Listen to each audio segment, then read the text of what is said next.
Assalamualaikum warahmatullahi wabarakatuh. Baik, pada kesempatan kali ini saya akan menjelaskan tentang materi selanjutnya, yaitu tentang optimasi. Ini bab baru lagi ya, optimasi.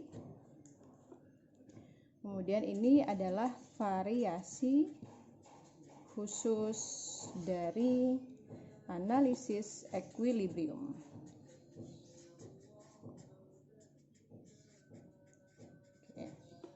Nah, jadi sekarang kita bicara tentang optimasi ya. Minggu lalu kan kita sudah belajar tentang derivatif. Derivatif itu bisa kita sebut sebagai turunan. Jadi teman-teman kalau waktu SMA dulu mengenalnya dengan turunan. Nah, kalau bahasa lain dari turunan itu adalah derivatif. Nah, derivatif ini sebenarnya penggunaannya di mana saja gitu kan ya. Kalau teman-teman dulu waktu SMA hanya belajar cara menurunkan suatu fungsi. Ada fungsi kemudian turunkan, maka hasil turunannya adalah sekian. Nah, tetapi pada kalian kuliah saat ini, kalian akan tahu implementasi dari rumus-rumus yang kalian pelajari ketika kalian dulu SMA. Jadi sebenarnya derivatif atau turunan itu dapat digunakan untuk kasus-kasus seperti minggu lalu, mencari titik equilibrium, mencari perubahan pada titik equilibrium, perubahan pada Y akibat adanya perubahan pada X. Kemudian kita juga bisa mencari nilai dari optimasi menggunakan derivatif juga. Jadi optimasi itu apa? Optimasi itu berasal dari kata optimal atau optimum. Nah, beberapa teman-teman mungkin sering mendengar kata optimal, ada yang sering mendengar kata optimum, maksimal, maksimum seperti itulah ya. Nah, apa sebenarnya pengertian dari optimal atau optimum ini? Nah, optimal atau optimum itu artinya adalah titik di mana keadaan yang paling baik, optimal gitu kan ya. Mesinnya sekarang sedang tidak optimal, berarti mesinnya sekarang sedang tidak dalam kondisi yang baik gitu. Jadi optimal itu sebenarnya pengertian optimal banyak kalau teman-teman mau mencari, cuman bisa kita katakan optimal itu adalah keadaan yang paling baik. Nah, keadaan yang paling baik dalam suatu hal, dalam segala hal, itu kan bisa dalam keadaan yang paling baik dalam keadaan maksimum dan keadaan yang paling baik dalam keadaan minimum atau maksimum gitu. Maksudnya begini, ada hal yang ingin kita optimalkan tapi dalam keadaan maksimum, tetapi ada hal yang ingin kita optimalkan dalam keadaan minimum. Kan tidak semua hal yang kita ingin optimalkan itu maksimum kan ya. Contohnya apa, Bu? Nah, contohnya keadaan yang maksimum ini hal yang ingin kita capai, keadaan yang paling baik dalam keadaan yang maksimum itu yang bagaimana? Misalkan kalian pengen ketika berbisnis laba kalian ingin optimal secara maksimal ataukah optimal dalam keadaan minimal? Nah, berarti kan keadaan maksimal. Jadi kalau kita sebuah perusahaan, maka kita ingin mengoptimalkan laba kita, optimalnya secara maksimum, begitu ya. Dan contoh-contoh lain yang berhubungan dengan itu, misalkan lagi prestasi. Nah, prestasi juga adalah hal, kondisi di dalam kehidupan kita yang ingin kita optimalkan, keadaan yang paling baik dalam keadaan maksimum. Kemudian untuk contoh yang minimum yang bagaimana? Apa kira-kira? Contohnya seperti pengeluaran. Kalian pengen pengeluaran kalian optimal secara maksimal? Kan tidak ya, tetapi optimal secara minimum. Jadi kita pengennya pengeluaran yang kita lakukan dalam sehari-hari itu dalam keadaan sangat baik yang dalam keadaan minimum. Kemudian ada lagi misalkan kerugian. Nah, perusahaan jelas tidak ingin rugi, maka fungsi dari kerugian itu masuk ke dalam optimal yang secara minimum. Paham sampai sini ya? masalah optimasi. Jadi saya ulangi, optimasi adalah keadaan yang optimal atau optimum. Apa optimal atau optimum? Yaitu keadaan yang paling baik. Itu bisa dalam keadaan maksimum ataupun bisa dalam keadaan minimum. Contoh keadaan optimal yang keadaan maksimum adalah laba, prestasi. Kita ingin mencapai mereka semua dalam keadaan yang paling maksimum. Kemudian optimal secara minimum adalah contohnya pengeluaran dan kerugian. Kita tidak ingin mereka dalam keadaan yang maksimum, kita mau meminimalkan mereka. Seperti itu. Nah, kemudian kalau sudah paham, ini semuanya nanti uji optimasi untuk menentukan nilai maksimum ataupun nilai minimum, kita akan menggunakan derivatif ya, turunan. Jadi nanti untuk mencari nilai dari optimasi itu ini menggunakan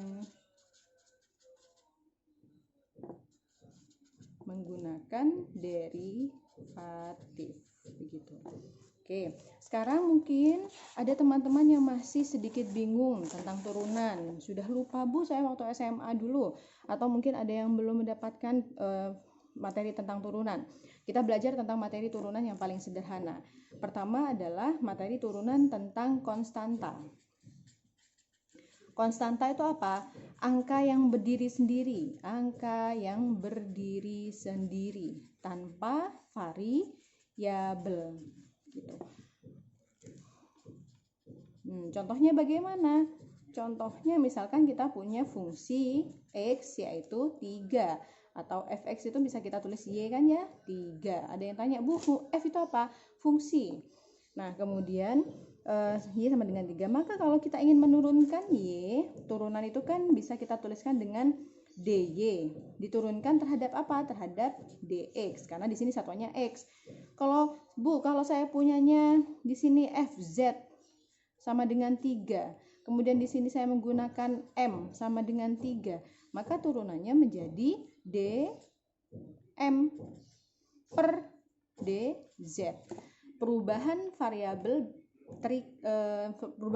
terikat akibat variabel bebas. Jadi yang di dalam sini kan variabel bebas. Ini variabel terikat. Perubahan variabel terikat akibat variabel bebas. Oke. Nah, bagaimanakah caranya? Ini di SMA kalian juga mengenalnya dengan tulisan begini ya. Y ada titiknya di atas begini. Ada angka 1 di atas. Itu juga artinya turunan. Maka kita harus menurunkan si 3 ini. Kalau kita ikut aturan yang sebenarnya, maka tulisannya tuh begini ya. D3 per dx. Kalau ikut aturan yang sebenarnya, maka 3 diturunkan terhadap x, begitu maksudnya. Ini juga begitu. Ini m aksen namanya ya. Kemudian kita tuliskan D3 diturunkan terhadap z, begitu. Nah, cara menurunkan konstanta adalah, kan ini kita turunkannya terhadap x-nya. Nah, di konstanta ini ada x enggak? Tidak ada kan ya? Dia kan hanya 3 saja, angka saja sendirian. Kan nanti hanya berupa angka, maka ketika diturunkan kan nggak bisa, dia nggak punya x yang mau diturunkan. Karena tidak bisa diturunkan, maka akan nilainya menjadi 0. Begitu juga di sini, 3 akan diturunkan terhadap z. Ada z enggak di 3 ini? Tidak ada kan ya? Maka kita harus karena z tidak ada, maka ketika 3 diturunkan terhadap z, nilainya akan menjadi 0. Intinya, konstanta ketika akan diturunkan kepada apapun, itu nilainya akan 0. Gitu. Kemudian, nomor 2 ya. Nah, ini juga kalau secara singkatnya, bentar saya cara singkatnya saja. Misalkan kita langsung ketemu y sama dengan 3. Bagaimana cara menurunkannya? Bisa langsung teman-teman tuliskan begini, boleh. Y aksen 3, maka langsung kan soalnya begini ya, soalnya kan begini, y sama dengan 3, maka y aksen sama dengan, kalau sudah expert nih, bisa langsung 3 diturunkan tidak ada, maka sama dengan 0. Ini juga bisa langsung, soalnya kan m sama dengan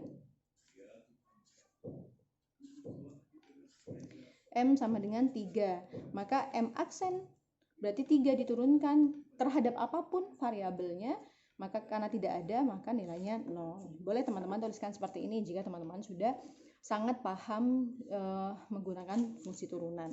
Nanti fungsi yang seperti inilah yang akan kita gunakan pada contoh-contoh soal, karena akan lebih mudah daripada menggunakan sistem yang panjang ini. Kemudian cara yang turunan pada kasus yang kedua, yaitu turunan pada konstanta koefisien dan variabel. Nah, koefisien itu kan artinya angka yang mengikuti variabel. Pokoknya kalau ada angka terus ada hurufnya, itulah angka yang dimaksud dengan koefisien.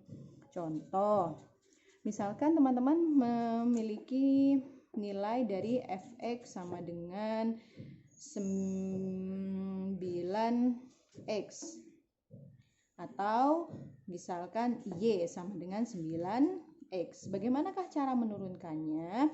Kita langsung pakai cara yang pertama yang ini ya. Cara yang kedua ya, agar lebih cara yang kedua kita menggunakan yang ini agar lebih simpel. Maka y aksen itu adalah, nah, kalau koefisien dan variabelnya itu pangkatnya 1. Jadi caranya gini, kalau ada variabelnya, kita tulis dulu koefisiennya 9, oke? Kemudian kita lihat pangkat pada variabel itu harus kita turunkan. Kalau tidak ditulis, tidak ada angka berapapun, itu kan sebenarnya dia berpangkat 1. Ya enggak? Kelihatan ya? Ini pangkat 1 itu sebenarnya begitu kalau tidak ditulis. Maka karena pangkatnya 1, kata saya tadi kalau kita akan menurunkan, maka pangkatnya diturunkan ke depan. Turun 1, berarti kan ya? Nah, kemudian X tulis lagi, pangkat yang awal ditulis lagi 1, tetapi karena sudah diturunkan ke depan, maka dikurangi dengan 1. Oke. Nah, kemudian 9 kali 1 sama dengan 9. X, 1 min 1, 0. Kemudian 9, X pangkat 0. Berapapun angkanya, jika dipangkatkan dengan 0, itu akan menghasilkan nilai 1. Jadi kalian punya X pangkat 0, itu akan sama dengan 1000 pangkat 0.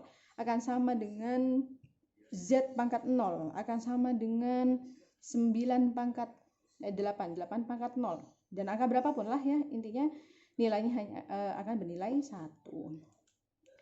Maka X pangkat 0 nilainya 1. Pokoknya semua yang pangkat 0 itu 1. 9 kali 1 sama dengan 9. Nah, ini bentuk variabel dan koefisien.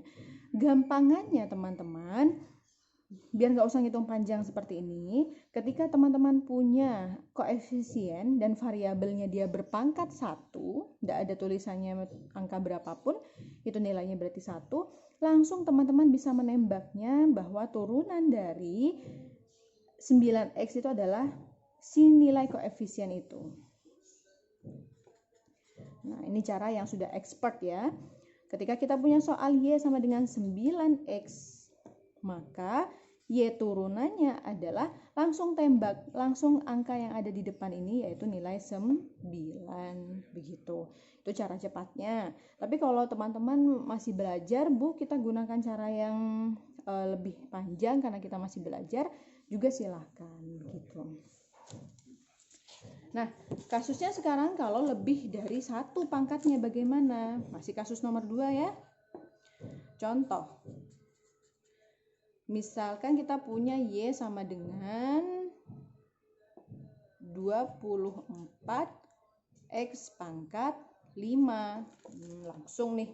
Pokoknya lebih dari 1. Lebih dari 1 tuh 2, 3, 4, 5 dan seterusnya, itu terserah ya. Nah, bagaimanakah cara menurunkannya? Maka Y aksen, tulis lagi angka yang di depan ini 24, kemudian pangkatnya kita turunkan ke depan, 5. Paham? Kemudian X-nya tulis lagi, kemudian 5-nya ditulis lagi. Karena sudah diturunkan 5 ke depan, maka diminkan dengan 1. Selalu seperti itu. 24 kali 5, 0, 120 ya. X 5 min 1 sama dengan 4. Jadi turunan dari 24 X pangkat 5 adalah 120 X pangkat 4. Oke, silahkan itu dipahami oleh teman-teman, karena setelah ini kita akan menggunakan kasus-kasus ekonomi dipecahkan dengan cara turunan. Oke, saya kembali lagi mengingatkan teman-teman bahwa tema pada hari ini adalah mencari nilai optimasi, mencari nilai optimal, keadaan maksimum ataupun keadaan minimum, terserah dari kasus yang sedang kita cari, menggunakan derivatif, begitu ya. Oke, nah kemudian bagaimana caranya? Kita kasus pertama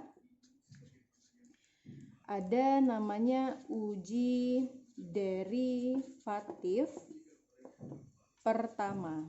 Jadi artinya itu turunan pertama. Uji derivatif pertama itu artinya turunan pertama. Turunan pertama itu lambangnya apa? Ya kalau Y, maka turunan pertamanya itu adalah Y pangkat 1. Begitu. Nah, karena tadi kasusnya pada hari ini kita akan belajar tentang mengoptimalkan nilai baik maksimum ataupun minimum, maka di sini kita punya persyaratan gitu.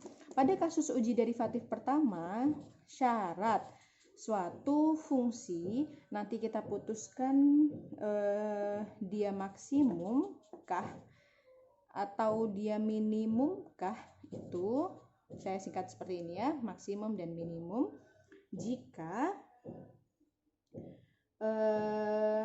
turunan pertama, derivatif pertama berubah tanda dari positif menjadi negatif. Sedangkan minimum kebalikannya. Kalau maksimum itu berubah tanda dari positif menjadi negatif, maka yang dinamakan dengan fungsi minimum adalah derivatif pertama berubah tanda dari negatif menjadi positif. Oke. Jadi kalau fungsi yang ingin kita maksimumkan suatu saat nanti kita punya fungsi, misalkan fungsi laba, maka ya kita cari nanti fungsi laba itu kita cari manakah yang akan menghasilkan nilai maksimum, yaitu ketika angka yang kita dapatkan nanti diuji menggunakan uji derivatif pertama menghasilkan nilai plus menjadi minus. Sedangkan suatu fungsi yang kita miliki akan menghasilkan nilai optimal secara minimal itu jika uji derivatif pertama berubah dari negatif menjadi positif. Kita catat terlebih dahulu ini, contoh soalnya akan membuat teman-teman lebih jelas apa maksud dari syarat ini. Oke, kita langsung masuk ke contoh saja ya. Contoh, ini untuk uji derivatif pertama. Misalkan kita punya fungsi Y sama dengan X kuadrat min 12X pangkat 2 plus 36X plus 8. X pangkat 3, ini X pangkat 3. X pangkat 3 minus 12X pangkat 2 plus 36X plus 8. Nah, ini saya umumkan dulu. Ini saya tidak umumkan itu maksudnya menganggap secara umum. Saya tidak ingin mengatakan ini contohnya fungsi labakah atau ini fungsi kerugiankah, tidak. Kita cari secara maksimum dan minimumnya dulu, baru nanti kita putuskan di akhir gitu ya. Ini agar teman-teman lebih jelas. Nah, jadi bagaimana caranya? Nah, caranya adalah tadi kan kita punya syarat Kalau suatu fungsi mau kita cari nilai maksimumnya, maka derivatif pertama harus sekian. Akan menghasilkan nilai minimum secara optimal jika derivatif pertamanya berubah menjadi sekian. Maka kunci dari menyelesaikan soal ini, atau gini deh saya tuliskan, berapakah maksimum dan berapakah minimumnya. Oke. Nah, jadi kunci untuk mencari maksimum dan minimumnya harus mencari turunan yang pertama atau derivatif pertama. Yuk masuk ke Y pangkat 1. Oke. Teman-teman kalau mau menggunakan cara langsung boleh, mau menggunakan cara satu persatu boleh. Nah, agar lebih jelas kita satu persatu saja ya. X pangkat 3 berarti ini kita menggunakan turunan koefisien dan variabel yang berpangkat lebih dari 1. Berarti saat ini kan 1 di depan tetap ya, berarti tidak ada kan, tidak usah ditulis juga tidak masalah. Kemudian X-nya, turunannya 3 kita turunkan, pangkatnya kita turunkan menjadi 3. Kemudian X pangkatnya dikurangi karena sudah diturunkan, 3 min 1. Oke, kemudian minus, nah ini tulisan angkanya ditulis lagi kan ya, 12, tulis ulang. Kemudian pangkat kita turunkan 2. Oke. Kemudian X kita tulis lagi. Kemudian pangkatnya kita kurangi. Plus 36. 36 kita tulis lagi. Kemudian X pangkat 1. Berarti kan 1. Kemudian X kita tulis lagi min 1 min 1. Nah, kemudian ini enggak cukup ya, saya tuliskan di sebelah sini 8. 8 kalau diturunkan karena tidak ada variabel apapun, maka 8 ketika diturunkan menjadi nilainya 0. Oke. Jika masih bingung teman-teman ulang lagi videonya. 3. Tulis lagi.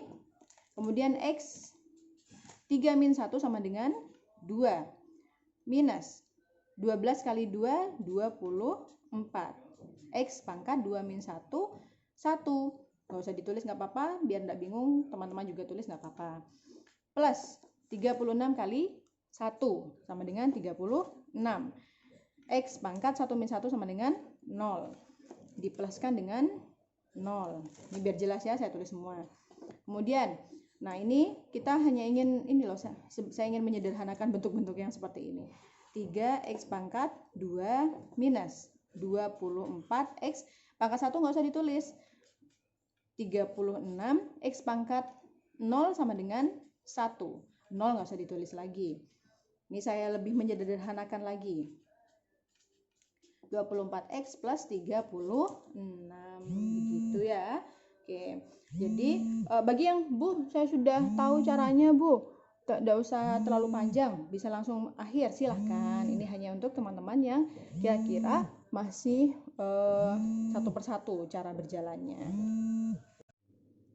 Nah, karena kita sudah mendapatkan nilai dari turunan ini, maka selanjutnya kita akan mengecek syarat tadi. Berubah tanda tadi ya. Bagaimana cara mengeceknya Bu? Yuk kita belajar bersama. Caranya yang pertama adalah jadikan Y aksen atau Y turunan pertama ini sama dengan 0.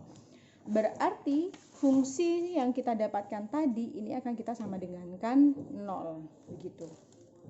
Atau kalau saya tuliskan caranya ya, ini A. Langkah-langkahnya maksudnya. Langkahnya A ini mencari turunan. Teman-teman nanti di catatannya tulis begini ya. Langkah A mencari turunan. Selanjutnya ini saya coret dulu. B mencari nilai akar. Nilai akar berarti apa? Jika X yang tertinggi X-nya pangkat 2, seperti ini kan X tertingginya pangkat 2 kan ya. Nah, maka kita akan mempunyai X1 dan X2. Kalau X pangkat tertingginya 3, maka kita akan punya X1, X2, X3. Begitu juga seterusnya. Kalau pangkatnya X10, maka kita akan punya X1, X2, X3, X4, X5, dan X10. Gitu. Nah, mencari nilai akar. Saya bisa katakan X1, X2, dan seterusnya. Berarti ini caranya yang kembali ke dulu itu, yang pernah kita pelajari bagaimana cara mencari akar. Nah, mencari akar ini caranya adalah Y aksennya disamadengankan dengan 0. Jadi apa yang sudah kita dapatkan tadi disamadengankan dengan 0. 3x kuadrat min 24x plus 36, ditulis ulang yang tadi, sama dengan 0. Nah, karena kita akan mencari nilai akar, maka kalian teman-teman bisa menggunakan berbagai macam cara kan ya. Bisa menggunakan pemfaktoran. Saya tuliskan di sini. Bisa pemfaktoran, kelihatan. Bisa pakai rumus A, B, C. Nah, silahkan teman-teman prefer yang mana. Kemudian, kata saya dulu, ketika pangkat tertingginya itu masih ada angka, maka hilangkan angka tersebut. Selama masih bisa ya. Ini, kayak ini, pangkat tertingginya 2, berarti di sini. Di depannya ada angka 3. Kalau kita menggunakan cara pemfaktoran, ini akan sulit sekali kalau ada angka 3 di depan. Maka caranya kita hilangkan 3, begitu. Ketika kita menghilangkan 3, berarti kan dibagi dengan 3 gitu kan ya. 3 dibagi dengan 3, maka sama dengan X kuadrat. 24 bagi dengan 3, 8X. 36 bagi 3, 12. Sama dengan 0. Nah, angkanya cantik kan ya. Ini kayaknya bisa menggunakan pemfaktoran. Jadi teman-teman silakan menggunakan pemfaktoran. Tapi kalau hasil setelah dibagi itu ruwet, jelek angkanya, maka silakan gunakan A, B, C. Nah, pemfaktoran itu kan yang kita main tebak-tebakan itu kan ya. Nah, nih. Berarti kita harus menentukan angka di belakang sini beserta dengan tandanya. Ketika, nggak usah saya jelaskan ya teman-teman, langsung, karena kita dulu sudah pernah kan belajar ini, jadi langsung saja. Kalau masih bingung, buka lagi cara menyelesaikan dengan pemfaktoran, judul videonya. Jadi kalau angka di belakang ini saya sebut sebagai A dengan B, A dikalikan B hasilnya adalah 12. Kemudian jika A ditambahkan dengan B, A dikali B sama dengan 12, sedangkan A ditambah dengan B maka hasilnya 8. Min 8 maksudnya. Nah, angkanya berapakah? Karena jika ditambahkan hasilnya min 8, sedangkan jika dikalikan sama dengan 12, maka angka berapa? Silakan dicari. Dikalikan 12 berarti 1 kali 12, 2 kali 6, 3 kali 4. Manakah yang paling mungkin menghasilkan nilai 8? 1 kali 12 dijumlahkan tidak mungkin bisa 8. 2 kali 6, 12 jika dijumlahkan atau dikurangi bisa hasilnya menjadi 8. 3 kali 4 dikalikan menjadi 12, dijumlahkan atau dikurangi tidak bisa menjadi 8. Maka opsinya adalah di sini 2, di sini 6. Karena ketika dikalikan sama dengan 12, ketika dijumlahkan tandanya berapapun kira-kira bisa menghasilkan min 8. Sekarang tinggal tandanya. Kalau dikali nilainya plus, jika dijumlahkan nilainya minus.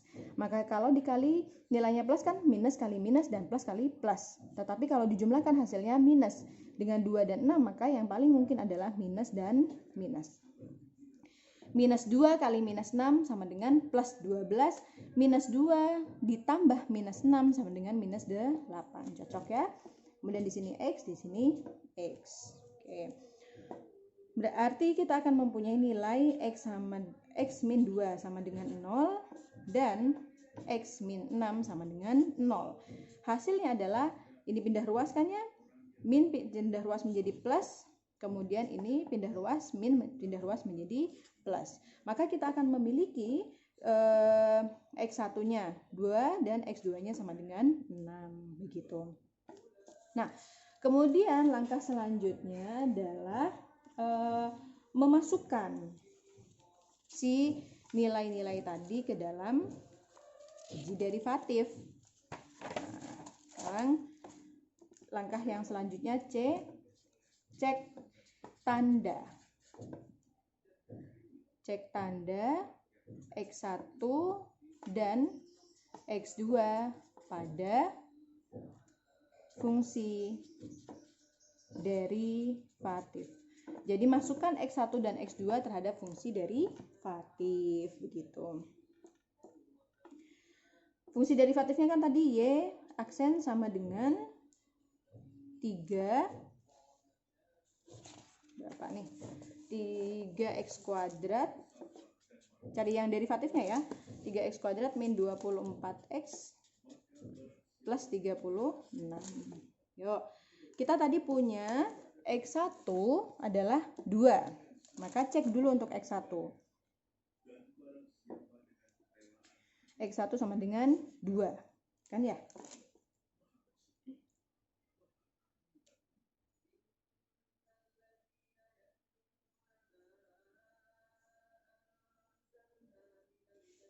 Ya, kemudian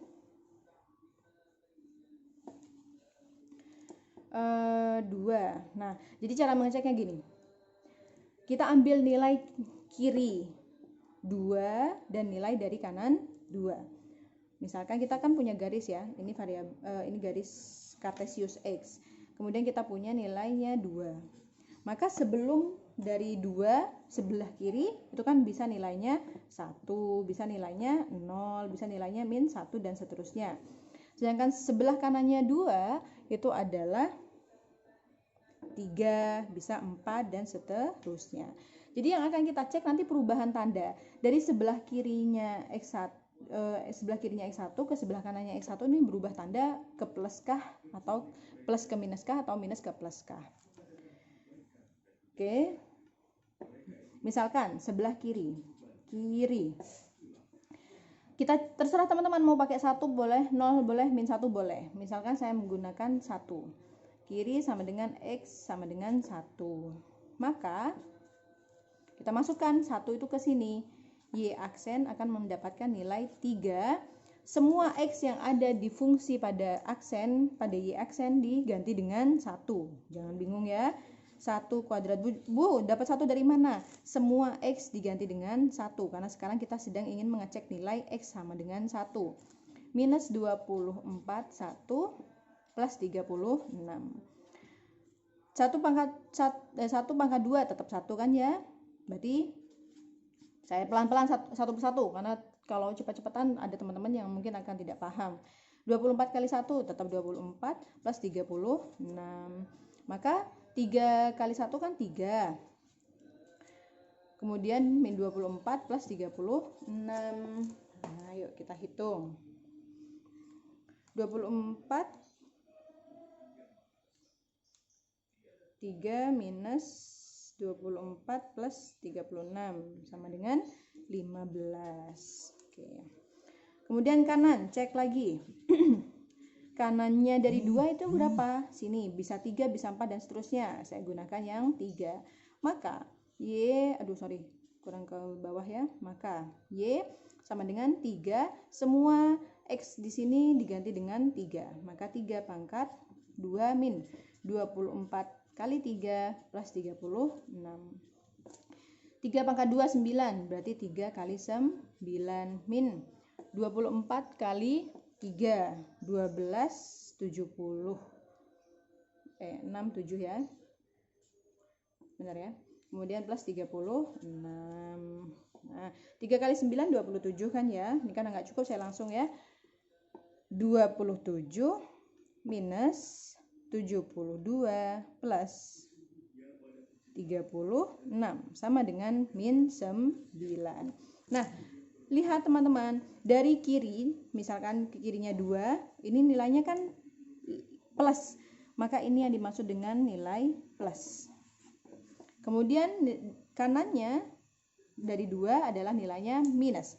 Berarti nilainya minus. Sekarang kita lihat pada persyaratan tadi. Kalau tandanya berubah dari plus menjadi minus, itu tandanya siapa? Berubah tanda dari plus menjadi minus, itu fungsinya apa? Maksimum. Ini ya, kelihatan ya. Plus menjadi minus. Maka karena tadi kasusnya ini adalah plus menjadi minus, cocok ya. Maka fungsi dengan nilai ini saya tuliskan di sini. Maka ketika X-nya sama dengan 2 akan menghasilkan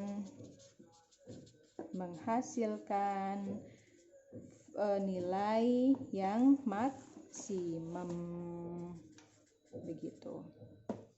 Nilai maksimumnya berapa, Bu? Nilai maksimumnya kita masukkan ke fungsi awal. Fungsi awalnya kan yang asli yang dikasih sama soal, itu fungsi awalnya adalah ini kan ya. Jadi setelah kita tahu bahwa itu adalah fungsi maksimumkah atau fungsi minimumkah, selanjutnya adalah kita mencari nilai. Kalau itu fungsi maksimum, maka berapakah nilai maksimumnya gitu.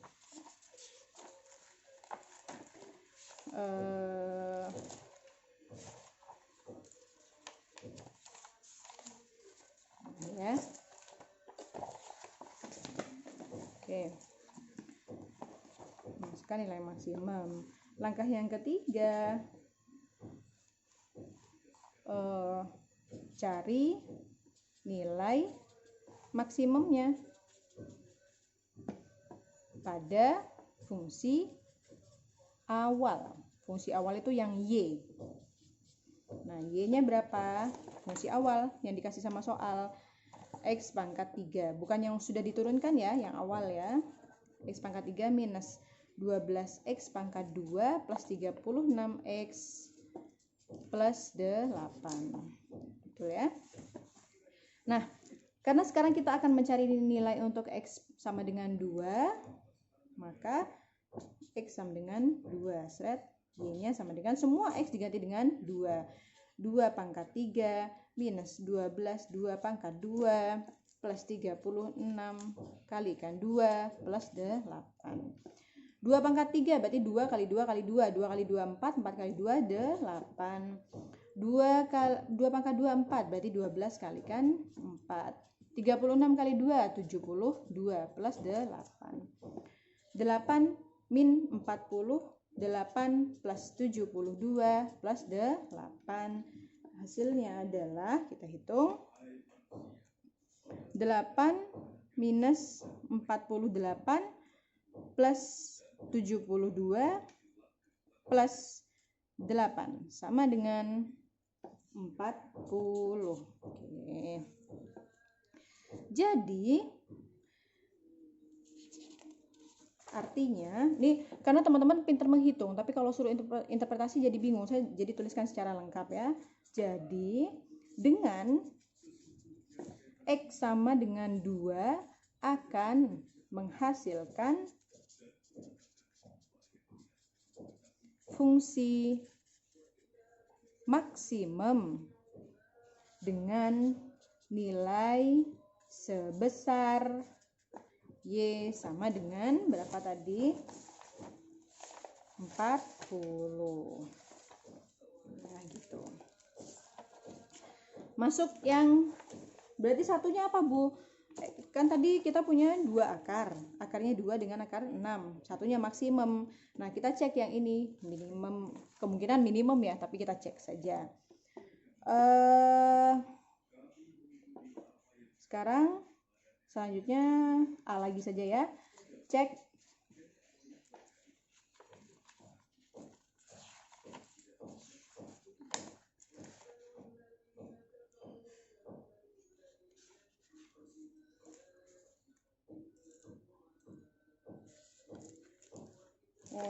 yang ini C1. Yang ini C2. Cek tanda X1 dan X2 pada fungsi derivatif. Fungsi derivatifnya tadi adalah Y aksen sama dengan 3x pangkat 2 minus 24x plus 36 dengan x2 sama dengan 6. Oke. Berarti sama seperti tadi. Di sini kita punya 6. Di sebelah kirinya 6 berapa? Sebelah kirinya 6, 5, 4, dan seterusnya. Sebelah kanannya 6 berapa? Sebelah kanannya 6, 7, 8, dan seterusnya. Berarti kita cek satu persatu kan ya? Kiri. Maka X-nya sebelah kiri sama dengan 5. Maka akan diperoleh nilai Y aksen sama dengan semua X pada Y aksen diganti dengan 5. 3, 5 pangkat 2 min 24, kemudian 5 plus 36. 3, 5 pangkat 2, 25 min 24 kali 5, 120 plus 36, 75 min 120 plus 36. Hasilnya berapa? 75 minus 120 plus 36 sama dengan minus 9. Kemudian sekarang kita cek kanan. Kanan berarti X-nya sama dengan sebelah kanannya, bisa 7 bisa 8. Saya ambil 7. Maka Y aksennya adalah semua nilai X diganti dengan 7. 3, kemudian 7 pangkat 2 min 24 kali 7 plus 36. 3 kali 7 pangkat 2 nya di luar. 7 pangkat 2 49 min 24 kali 7 148 plus 36. 3 kali 49 sama dengan 147 min 148 plus 36. 147 min 148 plus 36 sama dengan 35. Nah, ketika kiri, berarti sebelah kirinya 6, nilainya mendapatkan negatif. Ini kalau ke sini kalian cek semua nilainya pasti akan selalu negatif. Kemudian ketika di kanan, nilainya menjadi, tadi nggak kelihatan ya? Sorry. Nih, ketika dari kanan, maka nilainya positif. Kalian cek pada 7, positif 8, pasti positif. 9 apalagi pasti positif, begitu. Nah, karena perpindahannya yaitu dari negatif menjadi positif, kita cek kalau negatif menjadi positif nilai fungsi apa. Nah, ini ya, dari negatif menjadi negatif menjadi positif adalah fungsi dari fungsi minus. Nah, jadi kalau negatif positif menjadi minus, kita punya negatif menjadi positif, maka ini adalah fungsi minus. Kertasnya habis. Saya tuliskan di sini.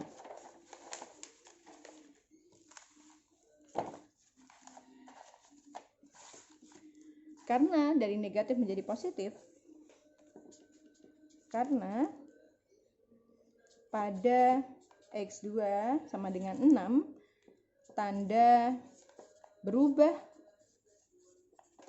dari negatif menjadi positif, maka merupakan fungsi apa tadi? Maksimum minimum.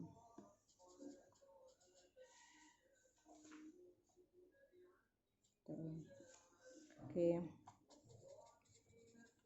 Nah, kalau X2 sama dengan 6 itu adalah fungsi minimum, maka berapakah nilai minimumnya? Cek lagi D2 sekarang.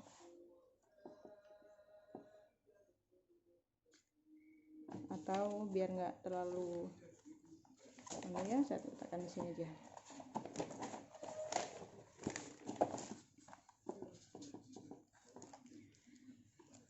Cari nilai minimum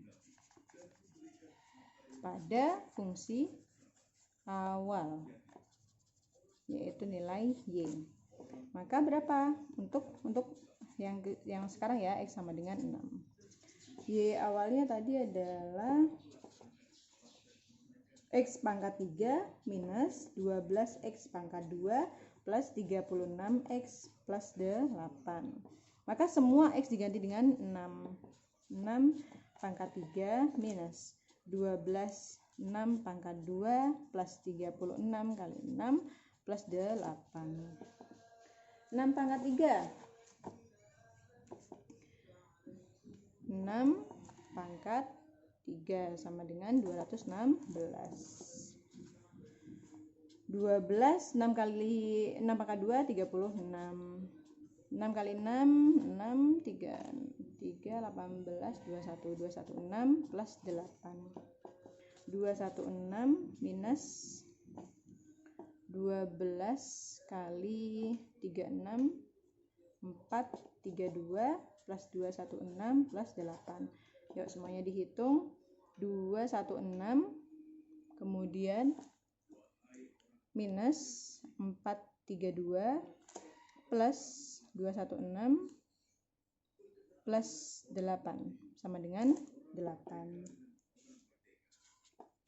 Jadi apa maksudnya? Saya tuliskan di sebelah sini. Jadi ketika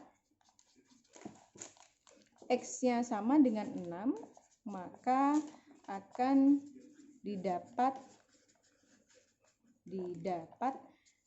nilai minimum, nilai optimasi minimum Y sama dengan 8. Oke. Nah, sudah nih. Kemudian kita sekarang akan menjelaskan kasusnya. Jadi begini, teman-teman, kalau tadi kan kita yang pertama, tadi saya katakan bahwa kita tidak mengatakan dulu ini fungsi labakah atau fungsi kerugiankah. Kita belajar secara umum terlebih dahulu. Nah, kemudian apa artinya? Nah, ini kan ya. Berapakah maksimumnya, berapakah minimumnya? Ketemu sudah tadi. Maksimumnya adalah X sama dengan 2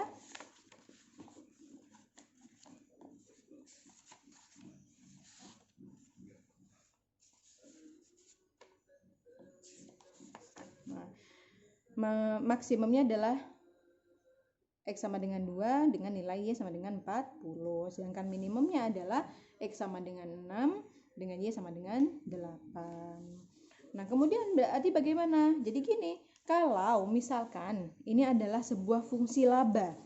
Tadi, kata saya ketika kalian punya perusahaan dan kalian ingin mendapatkan laba, labanya ingin maksimal atau minimal?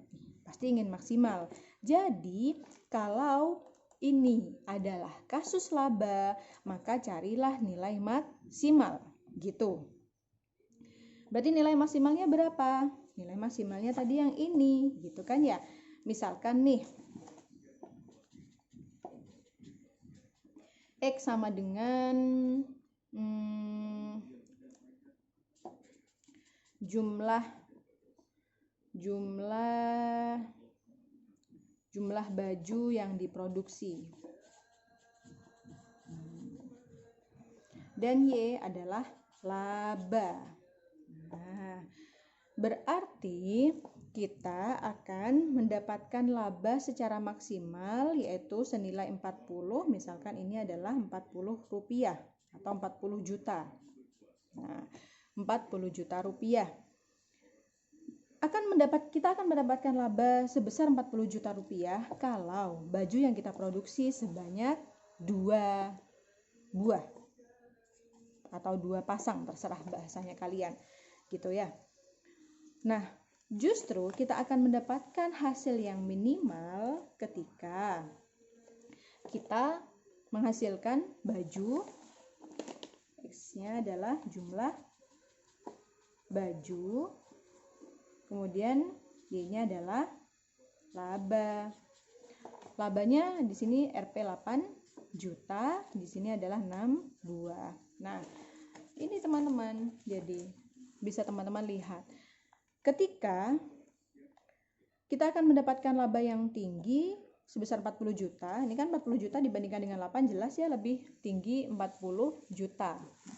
Nah, nih, Y-nya sama dengan 8 juta dengan Y sama dengan 40 juta, jelas akan lebih tinggi nilai laba 40 juta. Tetapi justru dengan X yang sedikit, yaitu X-nya sama dengan 2. Kalau X-nya sama dengan 6, ternyata justru menghasilkan laba yang lebih sedikit. Jadi kalau tadi, contoh tadi adalah fungsi laba, maka pilihlah jawaban ini untuk mendapatkan nilai maksimal kalian sebagai perusahaan. Tetapi kalau kasus yang tadi adalah kasus dari kerugian, maka pilihlah fungsi minimumnya. Berarti untuk mengurangi kerugian, maka silakan gunakan fungsi minimum. Jadi tergantung dari kasus maksudnya. Ini tidak bisa fungsi yang Y tadi tidak bisa dikatakan dua fungsi. Bu, ya sudah sih Bu, kita katakan itu fungsi laba dan itu katakan fungsi kerugian. Berarti kalau laba kita dapatkan sekian, kerugian dapatnya sekian. Tidak bisa. Fungsi itu tetap satu fungsi. Fungsinya misalkan fungsi laba, kayak misalkan dulu kalian belajar fungsi permintaan, kan fungsi permintaan sendiri, tidak bisa fungsi persamaan digabung, fungsi penawaran nggak bisa digabung dengan fungsi permintaan, kan begitu. Nah, jadi caranya begitu. Nah, kalau ini fungsinya adalah fungsi laba, silahkan pilih yang jawaban X sama dengan 2 dan Y sama dengan 40 juta. Tetapi kalau itu fungsinya adalah fungsi yang ingin diminimalkan, maka carilah fungsi yang jawabannya minimal, yaitu jawabannya adalah X sama dengan 6 dan Y sama dengan 8. Paham sampai sini ya? Maksudnya begitu. Loh Bu, kok aneh Bu? Dengan X sama dengan 2 kok lebih kecil? Baju yang diproduksi itu cuma 2, kok malah dapat untung lebih banyak gitu. Nah, itulah yang terkadang hal-hal di dalam kehidupan kita justru kita nggak bisa memprediksi ya. Kadang kita berpikir kita akan memproduksi baju sebanyak-banyaknya agar mendapatkan laba yang sebanyak-banyaknya. Kita produksi baju 6, harapan kita dapat laba yang banyak, tapi ternyata mungkin keadaan pasar sedang tidak seperti itu. Ketika kalian memproduksi makanan, memproduksi baju dalam jumlah yang besar, tapi mungkin masyarakat sedang tidak banyak membutuhkan sehingga terjadi penumpukan barang, akhirnya kalian malah hanya mendapatkan untung 8 juta. Tetapi kalian ketika memproduksi hanya 2, tetapi ternyata itu memang yang sedang dibutuhkan oleh pasar, maka bisa mendapatkan fungsi laba yang maksimal. Jadi fungsi dari kita mempelajari matematika ekonomi ini adalah menghitung masalah, menyelesaikan permasalahan-permasalahan ekonomi yang ada di masyarakat menggunakan cara-cara matematika agar kita menemukan jawaban yang tepat gitu. Kita nggak main-main perasaan. Bu, menurut saya kalau semakin banyak kita produksi maka laba akan semakin banyak. Logikanya seperti itu. Tetapi kan kita tidak tahu keadaan pasar bagaimana. Nah, fungsi yang kita dapatkan adalah fungsi yang kita dapatkan dari pasar. Jadi fungsi yang ini tadi, yang 3 pangkat 3 X pangkat 3 dan seterusnya, itu adalah fungsi yang kita dapatkan dari pasar. Jadi memang keadaan pasar lah yang menentukan fungsi tersebut. Gitu ya. Baik, terima kasih. Semoga penjelasan untuk kasus optimasi dengan uji derivatif pertama ini bisa memberikan pemahaman bagi teman-teman. Saya mohon maaf jika dirasa masih ada kekurangan. Silakan teman-teman menambah pada sumber yang lain. Saya akhiri. Wassalamualaikum warahmatullahi wabarakatuh.